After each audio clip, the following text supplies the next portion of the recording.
तो दोस्तों इस वीडियो में हम बात करने वाले हैं मार्केट के बारे में और मार्केट में एक बार फिर से आज हमको गिरावट देखने को मिल रही है। गिरावट क्यों हो रही है, उसके पीछे क्या रीज़न है, वो हम यहाँ पर समझेंगे। क्या बड़ी अपडेट आई है कल के दिन, वो भी आपके साथ में शेयर करने वाला हूँ। लेकिन साथ ही साथ 3 हैवीवेट स्टॉक्स को भी हम इस वीडियो में कवर करने वाले हैं, जिनके रिगार्डिंग बड़ी न्यूज़ यहाँ पर आई है, बड़ी अपडेट आई है, वो हम कवर करेंगे, उसको समझेंगे। उसके हिसाब से आगे की क्या रणनीति होनी चाहिए, टेक्निकल चार्ट पे क्या सिचुएशन है, मेरा ओपिनियन क्या है, सारी चीज़ें डिस्कस करेंगे। तो वीडियो के साथ अंत तक बने रहिएगा। बात करते हैं यहाँ पर मार्केट की। निफ्टी 50 में देखिए करीब यहाँ पर 110 पॉइंट की गिरावट है, 0.5% निफ्टी डाउन है और जितने भी मेजर इंडाइसिस हैं सभी में आज हमको सेल ऑफ आता हुआ देखने को मिला है। और एक्सपेक्टेड भी था कि देखिए निफ्टी में या फिर मार्केट्स में वॉलेटिलिटी यहाँ पर बनी रहेगी, क्योंकि जो ग्लोबल मैक्रोज हैं वो काफ़ी वीक अभी नज़र आ रहे हैं, जिसके बारे में हमने लगातार अभी चर्चा भी करी है पिछले कुछ दिनों में। अब मेन क्वेश्चन है कि कल के दिन ऐसा क्या हुआ कि यहाँ पर मार्केट में आज हमको एकदम से गिरावट देखने को मिली। तो यहाँ पर रीज़न की बात करें तो सबसे पहले हम बात करते हैं एक बार यूएस मार्केट की। तो देखिए कल के दिन यूएस मार्केट्स में एक ज़बरदस्त हमको सेल ऑफ देखने को मिला है। ऑलमोस्ट यहाँ पर 2%, 1.5% तक सारे ही इंडाइसिस हमको करेक्ट होते हुए देखने को मिले और सबसे ज़्यादा फॉल था यहाँ पर नेस्डैक में, करीब करीब 2% आप यहाँ पर गिरावट मान सकते हैं। तो कल ऐसा क्या हुआ कि ग्लोबल मार्केट्स में या फिर यूएस मार्केट में हमको सेल ऑफ आता हुआ देखने को मिला। तो कल के दिन यहाँ पर देखिए एक बहुत ही इंपॉर्टेंट डेटा आता हुआ देखने को मिला और वो था यूएस का जॉब मार्केट डेटा। यहाँ पर लेबर मार्केट का जो डेटा है वो कल के दिन हमको आता हुआ देखने को मिला। और ये क्यों इंपॉर्टेंट है वो भी हम समझेंगे। लेकिन देखिए ये जो डेटा है वो काफ़ी स्ट्रॉन्ग आता हुआ नज़र आया है और ये डेटा स्ट्रॉन्ग आता है तो डेफिनेटली मार्केट्स के लिए यहाँ पर एक नेगेटिव साइन है, क्योंकि देखिए इंटरेस्ट रेट हम सभी को पता है अभी काफ़ी हाई है और इंटरेस्ट रेट हाई होने की वजह से यहाँ पर यूएस फेड या फिर गवर्नमेंट एक्सपेक्ट कर रहा था कि यहाँ पर थोड़ा सा हमको इन्फ्लेशन कंट्रोल होता हुआ देखने को मिलेगा और उसका हमको पता चलता है मार्केट, लेबर मार्केट किस प्रकार यहाँ पर परफॉर्म कर रही है। तो यूएस लेबर मार्केट एक बार फिर से स्ट्रॉन्ग नजर आया है despite higher interest rate, perhaps too strong for the inflation fighters at the Federal Reserve. तो जो ओपनिंग्स हैं, जॉब ओपनिंग्स हैं, वो अभी भी हाई देखने को मिल रही है। जो इकोनॉमिस्ट है जो एक्सपेक्ट कर रहे थे, जो नंबर वो एक्सपेक्ट कर रहे थे उससे ज़्यादा यहाँ पर मार्केट, लेबर मार्केट का डेटा और जो नंबर्स हैं वो आते हुए देखने को मिले हैं। देखिए वो एक्सपेक्ट कर रहे थे कि यहाँ पर लेऑफ्स होते हुए देखने को मिलेंगे। जब इंटरेस्ट रेट हाई होगा तो कॉर्पोरेट अर्निंग्स यहाँ पर इम्पैक्ट होती है, तो क्या जो बड़े टैक्स हैं वो ले ऑफ करते हुए देखने को मिलेंगे या फिर हो सकता है कि ओपनिंग्स कम होती हुई नजर आए, लेकिन ऐसा बिल्कुल भी नहीं हो रहा है। अब की बार भी डेटा काफ़ी स्ट्रॉन्ग आया और इसकी वजह से होगा क्या कि अब फेड यहाँ पर मजबूर हो सकता है कि इंटरेस्ट रेट को यहाँ पर काफ़ी लंबे समय तक यहाँ पर हाई रखा जाए, जो कि उम्मीद हम लगा रहे थे कि सेकंड हाफ में देखिए इंटरेस्ट रेट हमको डाउन साइड पे कट होते हुए देखने को मिलेंगे, लेकिन अब ऐसी उम्मीदें कम हो रही है, जिसकी वजह से इक्विटी मार्केट्स में हमको एक नेगेटिव इम्पैक्ट उसका आता हुआ देखने को मिल रहा है। जो कॉर्पोरेट अर्निंग्स हैं वो यहाँ पर अगेन इम्पैक्ट होती हुई नज़र आ सकती हैं फ्यूचर में। उसकी वजह से आप देख भी रहे हैं कि नेस्डेक में काफ़ी इम्पैक्ट पड़ता हुआ देखने को मिला है। तो इसकी वजह से आप देख रहे हैं कि मार्केट में गिरावट हुई है और एक बार फिर से यहाँ पर इन्फ्लेशन की जो चर्चाएं हैं वो वापस से शुरू होती हुई नज़र आएंगी। अगर क्रूड भी यहाँ पर बढ़ता है तो फिर ये और एक डबल वैमी इम्पैक्ट हमको इमर्जिंग इक्विटीज़ में आता हुआ देखने को मिल सकता है। अब इसकी वजह से होगा क्या, देखिए अगर इंटरेस्ट रेट हाई रहते हैं तो डेफिनेटली इसका इम्पैक्ट आता है। और इस डेटा के आने के बाद यहाँ पर क्या हुआ, एकदम से कल रात को क्या हुआ कि यहाँ पर जो लॉन्ग टर्म गवर्नमेंट यील्ड्स हैं, जो यूएस के यील्ड्स हैं, ठीक है यूएस की हम बात कर रहे हैं, जो ट्रेजरी यील्ड्स हैं वो बढ़ते हुए देखने को मिले। लॉन्ग टर्म यील्ड 30 ईयर की ऑलमोस्ट 5% पे जहाँ पहुँची, 10 साल की 4.84% जहाँ पहुँची, 5 साल की 4.83, और शॉर्ट टर्म देखिए, short term 3 month, 6 month, 12 month आप देखिए 5.5% के आसपास यहाँ पर हमको बॉन्ड यील्ड यहाँ पर जाती हुई देखने को मिल रही है। तो ये काफ़ी एक ज़बरदस्त यील्ड है, आप इसको कह सकते हैं। और इसकी वजह से क्या हो रहा है कि मार्केट्स में हमको प्रेशर आता हुआ देखने को मिल रहा है। और स्पेशली अगर मैं 10 ईयर की बात करूं तो देखिए जो 10 ईयर यील्ड है अभी यहाँ पर 4.84 के आसपास है, जो कि यहाँ पर करीब करीब 2007 में हमको देखने को मिली। तो 16 ईयर, जी हाँ, तो 16 ईयर के हाई पे, 16 ईयर्स के हाई पे हमको 10 ईयर जो यूएस बॉन्ड यील्ड है वो जाती हुई देखने को मिल रही है। और इसकी वजह से होता क्या है कि अक्सर हमको ग्लोबल मार्केट्स में सेल ऑफ भी आता हुआ देखने को मिला है। हिस्ट्री में देख रहा था तो हिस्ट्री में भी काफ़ी बार, मतलब ऑलमोस्ट हर बार यहाँ पर हमको सेल ऑफ आता हुआ देखने को मिला है। क्यों सेल ऑफ आता है, उसके पीछे रीज़न क्या है वो भी हम समझेंगे। हाई बॉन्ड यील्ड का क्या इम्पैक्ट पड़ता है वो हम समझते हैं। तो देखिए हम सभी को पता है इक्विटी क्या है, रिस्की एसेट है, ठीक है। और जब बॉन्ड यील्ड्स बढ़ती हैं जो कि सेफ एसेट है, तो रिस्की एसेट में से पैसा जाता है बॉन्ड यील्ड्स में, यूएस की बॉन्ड यील्ड्स में। जो इक्विटी इमर्जिंग इक्विटीज़ हैं, इमर्जिंग इक्विटी मार्केट्स हैं जैसे कि इंडिया, तो यहाँ पर कैपिटल आउटफ्लो हमको होता हुआ देखने को मिलता है, क्योंकि अगर जीडीपी ग्रो कर रही है 6 से 7% हमारी, तो इतना रिस्क यहाँ पर नहीं लेते फॉरेन निवेशक, ठीक है। और वो क्या करते हैं कि शॉर्ट टर्म के लिए 5.5% अगर रेट मिल रहा है भैया, तो सेफ एसेट में डालेंगे ना, काहे को रिस्क लेना है। इक्विटी मार्केट से पैसा लगा निकालते हैं और 3 4 5 6 1 साल के लिए यहाँ पर डालते हैं। और उसकी वजह से होता क्या है कि इमर्जिंग इक्विटी मार्केट्स में हमको एक सेल ऑफ आता हुआ देखने को मिल रहा है। आप देख ही रहे हैं कि एफआईज लगातार यहाँ पर माल बेच रहे हैं, जिसकी वजह से प्रेशर हमको आता हुआ देखने को मिल रहा है। हालांकि जो हमारा डीआईए इनफ्लो है, जो एसआईपी इनफ्लोज हैं, वो ऑल टाइम हाइस पे है, जिसकी वजह से मार्केट यहाँ पर बना हुआ है, काफ़ी रेजिलियंट है मार्केट में, एक बैलेंस बना हुआ है। लेकिन यहाँ पर अगर कुछ कम हुआ तो फिर मार्केट में गजब की गिरावट आ सकती है। तो ये वजह है जिसकी वजह से हाई यील्ड्स का यहाँ पर ये इम्पैक्ट है कि जिसकी वजह से हमारे मार्केट्स में हमको प्रेशर आता हुआ देखने को मिलता है। और आज के दिन देखिए एक बार फिर से गिरावट देखने को मिल रही है।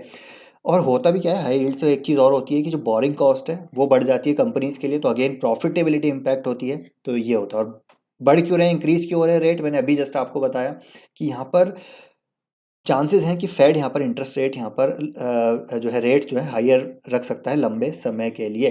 तो इस वजह से मार्केट्स उस चीज़ को डिस्काउंट कर रहा है। बाकी निफ्टी की बात करें तो निफ्टी मुझे लग रहा है कि यहाँ पर जैसा कि हमने अभी 1 2 दिन पहले भी बात करी थी कि जो स्ट्रॉन्ग सपोर्ट नज़र आ रहा है वो 19,200 से 19,250 के आसपास नज़र आ रहा है। तो यहाँ तक मार्केट आ सकता है, यहाँ से फिर रिबाउंड हो सकता है, क्योंकि हमारी अर्निंग सीजन की शुरुआत होने वाली है। और अगर अर्निंग अच्छी आ गई तो मार्केट यहाँ से फिर से ऊपर जाएगा, ये मान के चलिएगा। इसीलिए लॉन्ग टर्म जो इन्वेस्टर्स हैं, मुझे लगता है इस अपॉर्चुनिटी को आपको गंवाना नहीं चाहिए। अच्छी क्वालिटी, अच्छी फ्रेंचाइजी वाले बिजनेसेस में आपको एसआईपी वे में लगातार यहाँ पर निवेश निवेश करना है। क्योंकि जो वर्ल्ड बैंक है उसका भी अभी जीडीपी फोरकास्ट आया, तो उसने भी 6.5 6.7% के आसपास जीडीपी फोरकास्ट इंडिया का यहाँ पर रखा है, जो कि हाईएस्ट है अक्रॉस द इकोनॉमीज। और आगे की जो चीज़ें हैं, जो स्ट्रक्चरल स्टोरी है इंडिया की, वो काफ़ी अच्छी नज़र आती है। तो ये जो गिरावट है, अगेन फिर से मौका है लॉन्ग टर्म इन्वेस्टर्स के लिए एक बार फिर से एसआईपी करने का। चलिए, तो होगी बात मार्केट की।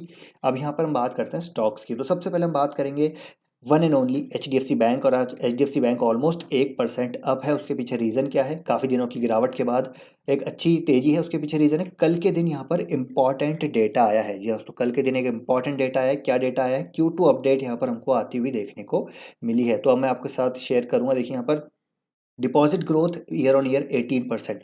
अगेन दोस्तों, ये दिखाता है कि क्यों एचडीएफसी बैंक है। तो ये कंसिस्टेंट ज़बरदस्त बेसिस पे आप देख रहे हैं कि यहाँ पर एक स्टेबल स्टडी नंबर्स हमको आते हुए देखने को मिल रहे हैं। डिपॉजिट ग्रोथ अगेन 18% है। ग्रॉस एडवांसेस यानी कि एडवांस ग्रोथ, लोन ग्रोथ 17.6% है। और आप देखेंगे तो एक चीज़ और यहाँ पर अच्छी देखने को मिल रही है कि होम लोन डिसबर्सल, जो रिटेल डिसबर्सल्स है, वो 14% को देखने को मिल रहे हैं। जी हाँ, तो बेस्ट एवर आप देख सकते हैं कि post merger best ever numbers हमको यहाँ पर होम लोन डिसबर्सल्स में आते हुए देखने को मिल रहे हैं। और जितने भी यहाँ पर मेट्रिक्स हैं, सब पे यहाँ पर बेसिकली अच्छा करता हुआ नजर आया है। कासा ग्रोथ यहाँ पर काफ़ी अच्छी देखने को मिल रही है। तो एचडीएफसी बैंक ने एक बार फिर से स्टेबल सेट यहाँ पर प्रेजेंट किया है। बाकी देखते हैं यहाँ पर नेट इंटरेस्ट मार्जिन किस तरीके से आते हैं जब नंबर्स आएंगे।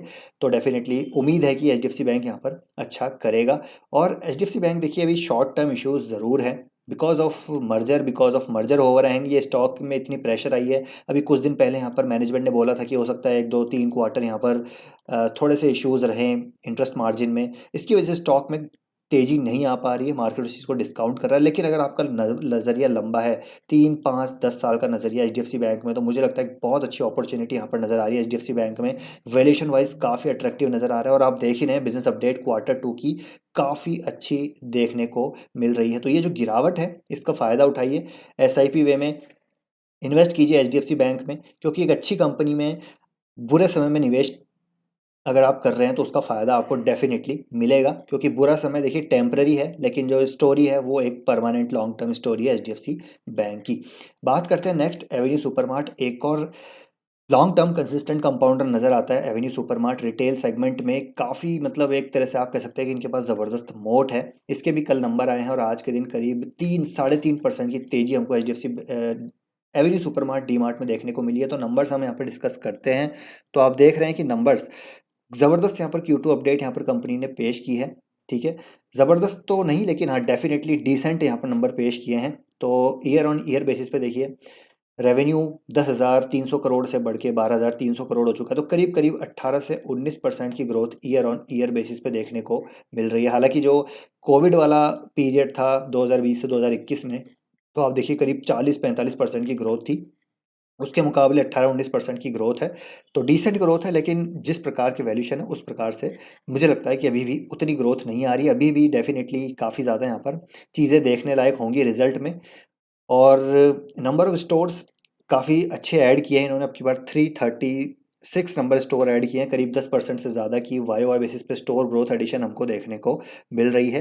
क्वार्टर ऑन क्वार्टर ग्रोथ अगर हम बात करें तो डेफिनेटली यहाँ पर मेरे को लग रहा है करीब करीब 5% से ज़्यादा का यहाँ पर नंबर होना चाहिए।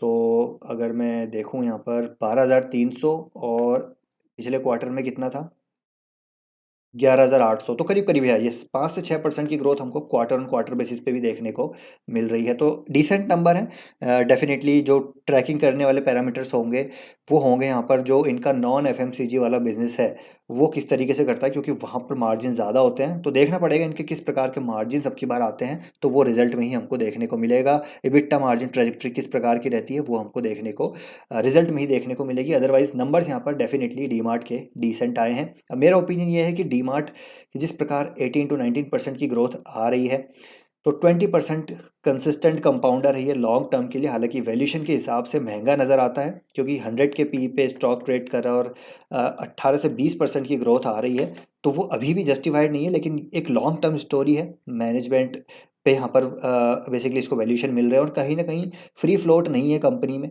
देखिए अब फ्री फ्लोट है ही नहीं कंपनी में, सारा का सारा इंस्टीट्यूशंस के पास है, पब्लिक के पास बहुत ही कम माल हमको देखने को मिलता है।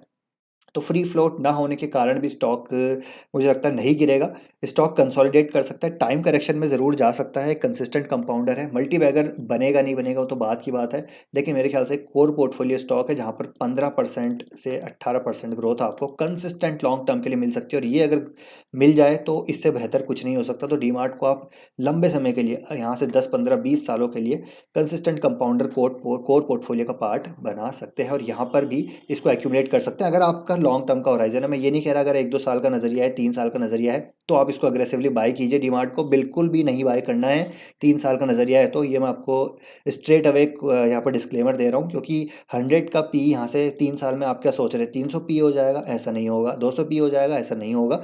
बस यहाँ पर एक डिसेंट ग्रोथ हमको आती हुई देखने को मिलेगी। बात करते हैं एक और हैवी वेट बजाज फाइनेंस, और इसकी तो कहानी ही अलग है। बजाज फाइनेंस हमेशा हैरान करता है हर किसी को।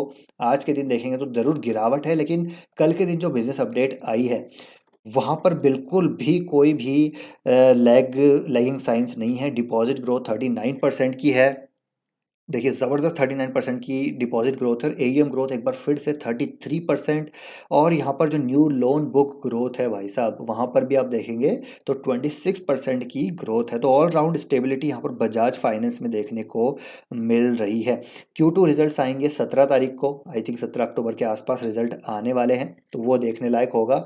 और बाकी और भी पैरामीटर देखिए, लिक्विडिटी जो अभी पोजीशन है वो काफ़ी स्ट्रांग है, रिमेन्स स्ट्रांग। तो ये भी मतलब हर पैरामीटर पे बजाज फाइनेंस तो बजाज फाइनेंस ही है, और इसको हमने बार बार बोला है कि हर डिप पे ऐड करना है। यहाँ पर देखिए इन लेवल्स पे भी हमने इसको डिस्कस किया है, इन लेवल्स पे भी किया है, इन लेवल्स पे भी किया है, और अभी भी कहूँगा कि यहाँ पर भी ऐड कर सकते हैं। एक रेंज का यहाँ पर ब्रेकआउट होता हुआ देखने को मिल सकता है, जैसा कि पराज इंडस्ट्री में हमने कवर किया था। पराज इंडस्ट्री में भी सिमिलर पैटर्न था, आप देख पा रहे हैं सिमिलर पैटर्न था। आई थिंक सिंजीन में भी सिमिलर पैटर्न था, और उसके बाद एक ज़बरदस्त हमको तेज़ी देखने को मिली थी।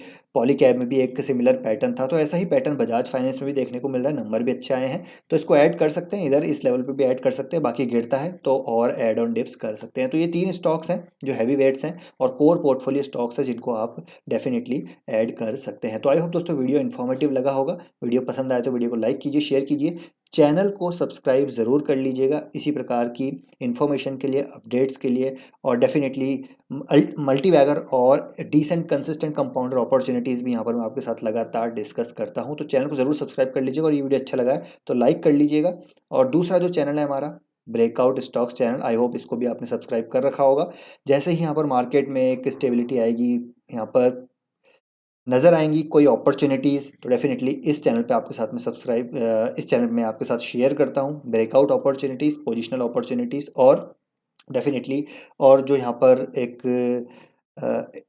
स्विंग ट्रेड अपॉर्चुनिटीज़ होती हैं, जो भी शॉर्ट टर्म अपॉर्चुनिटीज़ हैं, वो सारी इस चैनल पे आपके साथ में शेयर करता हूँ। तो जैसे ही यहाँ पर मार्केट में आएँगी अपॉर्चुनिटीज़, फिर से आपके साथ शेयर करूँगा। तो आई होप वीडियो पसंद आया होगा, पसंद आया तो लाइक कीजिए। मिलते हैं नेक्स्ट वीडियो में। Till then take care, bye bye.